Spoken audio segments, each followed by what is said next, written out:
Modifier বলেছিলাম এই প্লেলিস্টটাকে আমি মডিফায়ার রিলেটেড যত ভিডিও আছে সেটা দিয়ে আমি সমৃদ্ধ করব। তো আজকে আমি আরেকটা ভিডিও নিয়ে চলে আসলাম, সেটা হলো ইন্টেন্সিফায়ার এবং ডাউনটোনার। তো যারা এইচএসসি বন্ধুগণ আছো তারা খুব ভালোভাবেই জানো যে কোনো পরীক্ষাতে ইন্টেন্সিফায়ার এবং ডাউনটোনার থেকে একটা থাকবেই। তো সবচেয়ে বেশি আসে কোনটা? ইন্টেন্সিফায়ার। সেটা নিয়ে কথা বলি। দেখো, ইন্টেন্সিফায়ার শব্দটার অর্থ হলো তীব্রতা। তাহলে তোমাকে যদি আমি বলি আই এম সরি, দেখো তো নর্মাল। কিন্তু আমি যদি তোমাকে বলি আই এম ভেরি সরি, এখানে বিষয়টা কি হলো? আমি যে সরিটা যে অনেক বেশি এটা কিন্তু তোমাকে বোঝালাম। সুতরাং এখানে একটু আমি জোর দিয়েছি, তীব্র করেছি আমার সরিটাকে। সুতরাং এই ভেরিটা হলো একটা ইন্টেন্সিফায়ার।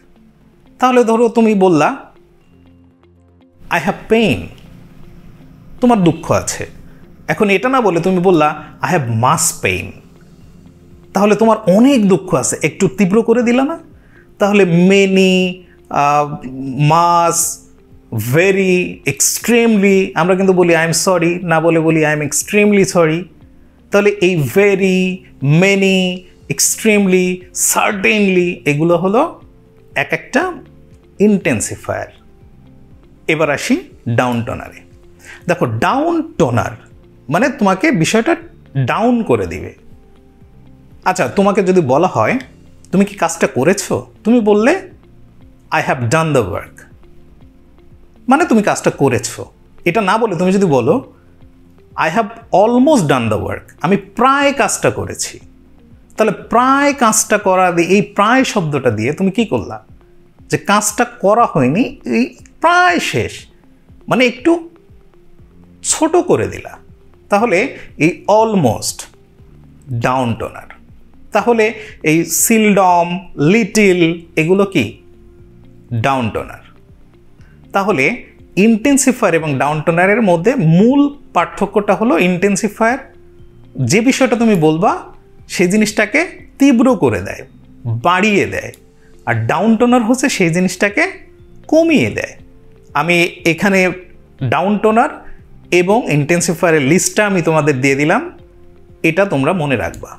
এবং এই রিলেটেড এই ইন্টেন্সিফায়ার কিংবা ডাউনটোনার যাই হোক না কেন, এই রিলেটেড কোনো একটা যদি তুমি এটা বাক্যে কিভাবে ব্যবহৃত হবে এটা যদি তোমার কাছে কনফিউশন থাকে তাহলে তুমি আমাকে কমেন্ট করো, আমি তোমাকে কমেন্ট বক্সে এটা ক্লিয়ার করে দিব, নো প্রবলেম। এবার আসো দেখে নিই কীভাবে পরীক্ষা আসে। তো ধরো তোমাকে একটা সেন্টেন্স দিয়ে দিল যে আই উইল গো, আমি যাব। এবার গো এর আগে একটা ড্যাশ থাকলো। তাহলে এখানে তোমাকে বলে দিল কি যে premodify the verb with an intensifier, যে এই গো ভার্বটাকে তুমি একটা ইন্টেন্সিফায়ার ব্যবহার করে এটাকে মডিফাই করো, প্রিমডিফাই। তার মানে এটার আগে বসবে, গ্যাপটাই তো থাকে, এটা তো ডাজন্ট ফ্যাক্ট, এটা তো দেওয়াই থাকে। তখন তুমি বললা আই উইল সার্টেনলি গো দেয়ার, যে আমি নিশ্চিত সেখানে যাব। দেখো, তুমি নর্মালি যাবো আই উইল গো, কিন্তু তুমি একটু জোর দিলা আই উইল সার্টেনলি গো। তাহলে খুবই ইজি, এটা কঠিন করার কিছুই নাই, that's very much easy.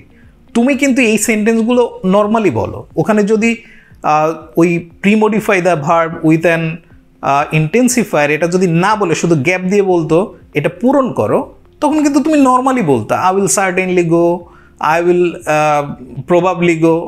Probably বলা যাবে না, প্রবাবলিটা হলো একটা ডাউনটোনার। দেখো, প্রবাবলি মানে যেতে পারি, তার মানে এখানে একটা না যাওয়ার পসিবিলিটি আছে, কমাই দিল।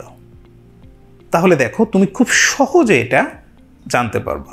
তাহলে লিস্টগুলো তুমি মনে রাখবা। তাহলে মডিফায়ারের 5 মার্কস কনফার্ম করার জন্য এই ইউটিউব চ্যানেলটাকে সাবস্ক্রাইব এবং পেজটাকে ফলো করতে হবে, যাতে করে তুমি এই ইম্পর্টেন্ট ভিডিওগুলো, ইনফরমেটিভ ভিডিওগুলো তুমি দেখতে পারো। সো দেখা হচ্ছে পরবর্তী ভিডিওতে। Until then, happy learning.